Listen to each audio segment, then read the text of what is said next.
Hello दोस्तों, स्वागत है आपका अपने चैनल नॉलेज स्काई पर। और मैं हूं आपका दोस्त अम्बत तिवारी। है सुबह 6 बजे क्लास जो कि आप सभी को लाइव मिल रही है, जिसमें हम आपको प्रोवाइड करा रहे हैं डेली करंट अफेयर। इस सीरीज़ में हम आपको डेली करंट अफेयर प्रोवाइड कराते हैं, वो भी बाइलिंगुअल। और ये करंट अफेयर आपके UPSC, PFO, UPSC, civil service examination और अदर गवर्नमेंट एग्जाम्स के लिए काफ़ी ज़्यादा इंपॉर्टेंट और बेनिफिशियरी। तो चलिए स्टार्ट करते हैं दोस्तों। आज 18 नवंबर 2020 के करंट अफेयर को हम डिस्कस करते हैं।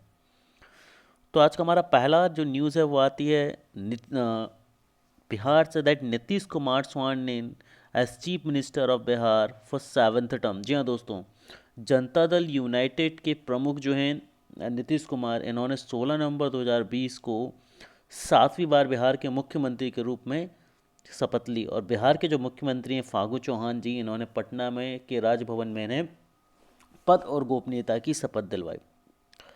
ठीक है। इस न्यूज़ में सिर्फ आपको इतना ही याद रखना है।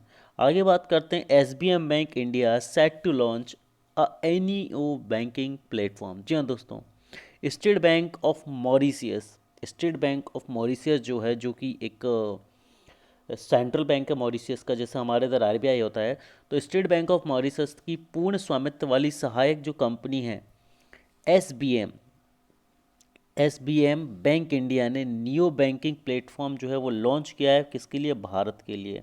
और यहाँ पर फिनटेक पे नियर बाय के साथ साझेदारी की, और दोनों कंपनियों ने अपने ग्राहकों के लिए बुनियादी बैंकिंग समाधान और बेहतर वित्तीय सेवाओं को वितरित करने के लिए, प्रदान करने के लिए एक ओपन बैंकिंग नेटवर्क बनाने के लिए ये समझौते ज्ञापन पर हस्ताक्षर किए। तो याद रखना है कि एसबीएम जो है, स्टेट बैंक ऑफ मॉरिशियस जो है, इन्होंने नियो बैंकिंग जो है स्टार्ट करी है पे नियर बाय के द्वारा। चलिए यहाँ पर आप देख सकते हैं S B M bank, state bank of Mauritius. यदि हम S B M bank India के हेडक्वार्टर की बात करें तो इसका हेडक्वार्टर इंडिया में मुंबई में है।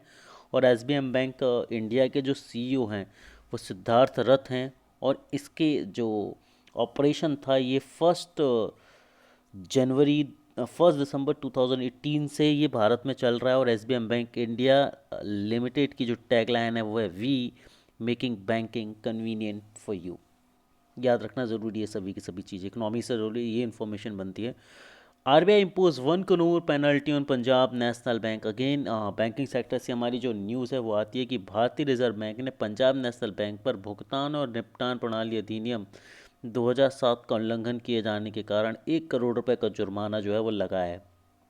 पंजाब नेशनल बैंक ने अप्रैल 2010 से भारत के बैंकिंग नियामक से पूर्व अनुमोदन अथवा बिना प्राधिकरण मंजूरी के ड्रुग पीएनबी बैंक लिमिटेड भूटान के साथ एक द्विपक्षीय एटीएम शेयरिंग व्यवहार का संचालन कर रहा था, और इसके चलते इनको यह पेनल्टी लगाई गई है। ठीक है, अब बात कर लेते हैं आरबीआई और पंजाब नेशनल बैंक के बारे में। चूंकि बात चले तो आरबीआई ने 1 करोड़ रुपए की पेनल्टी जो है वो लगाई हुई है। ठीक है।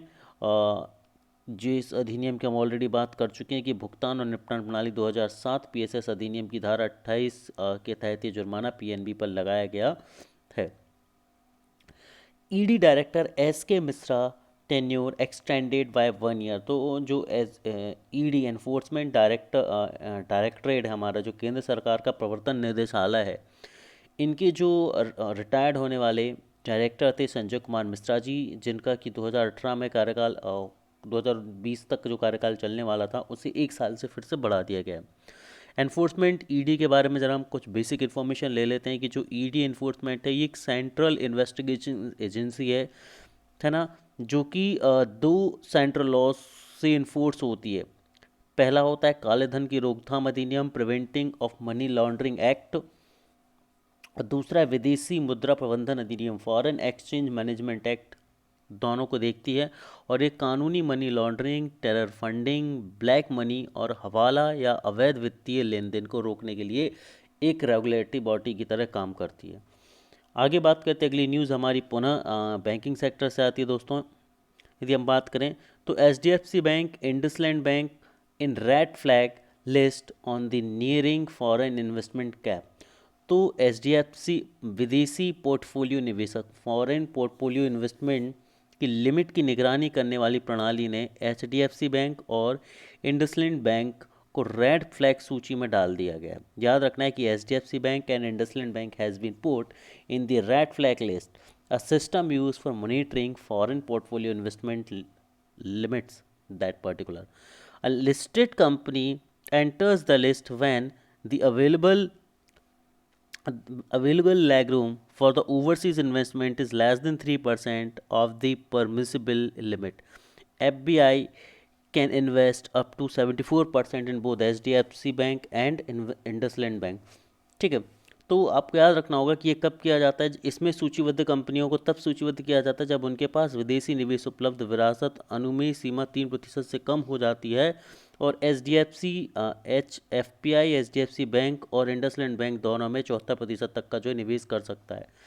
आगे याद रखना होगा कि HDFC बैंक के मामले में मौजूदा FDI की जो हिस्सेदारी है वो 71.3% है, जबकि इंडसलैंड बैंक की साझेदारी 73.1% है और इन दोनों के अलावा नोवार्टिस इंडिया और Procter and Gamble hygiene and health care red flag सूची में शामिल अन्य कंपनियां हैं. आगे बात करते हैं farmer Pondicherry lieutenant governor Chandravati passes away. तो सिर्फ नाम याद रखना है कि चंद्रवती कौन थे. चंद्रवती जो है वो पौंडीचेरी के लेफ्टिनेंट गवर्नर थे. बस इतना ही आपको याद रखना है. आगे बात करते हैं Japanese Nobel prize winning Masatoshi Koshiba passes away. आपको याद रखना है कि जो नोबेल पुरस्कार विजेता थे मासातोशी इसको हम इंग्लिश प्रोनाउंस करेंगे मासातोशी कुशिबा, जिन्हें 2002 का नोबेल मिला था. ठीक है, न्यूट्रिनी खोज करने के लिए नोबेल मिला था 2002 में. इनका हाल ही में निधन हो गया है ना.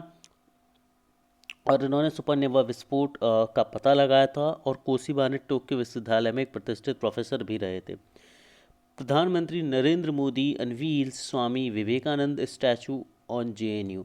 तो प्रधानमंत्री नरेंद्र मोदी ने वीडियो कॉन्फ्रेंसिंग के माध्यम से जवाहरलाल नेहरू विश्वविद्यालय परिसर में स्वामी विवेकानंद की प्रतिमा का क्या किया, अनावरण किया है. और JNU परिसर में स्वामी विवेकानंद की इस प्रतिमा को पूरा करने में मूर्तिकार नरेश कुमावत 7 महीनों का समय लगाया था. ठीक है, यहाँ पर बात करें कि भारत के पहले प्रधानमंत्री की प्रतिमा लगभग 300 मीटर की दूरी पर स्थित स्वामी विवेकानंद की प्रतिमा जवाहरलाल नेहरू की तुलना में लगभग 3 फुट ज़्यादा ऊंची बनाई गई. और इस कार्यक्रम में केंद्रीय शिक्षा मंत्री रमेश पोखरियाल निशंक और JNU के कुलपति जगदीश कुमार भी उपस्थित रहे. अगली न्यूज़ की बात हम करते हैं. अगली न्यूज़ आपसे स्क्रीन पर ये रही कि डॉक्टर सुशांत कर honoured with professor AN Bhandari memorial lecture award 2020.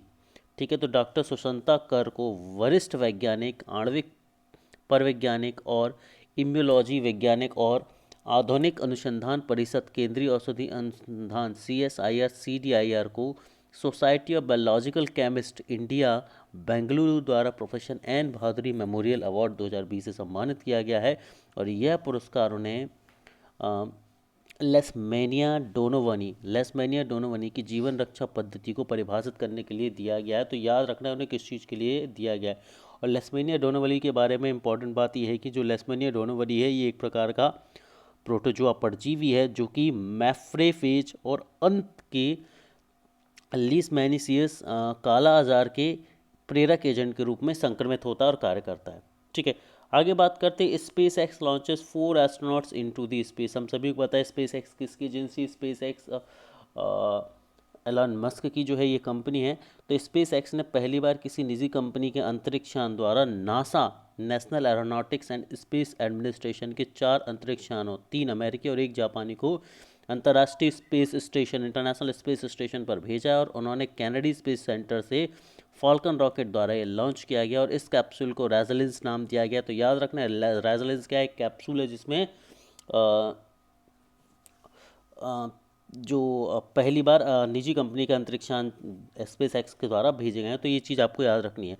तो guys thank you for watching. ये हमारा आज का करंट अफेयर था. मैं उम्मीद करता हूँ कि आपको पसंद आया होगा. Thank you guys, thank you very much.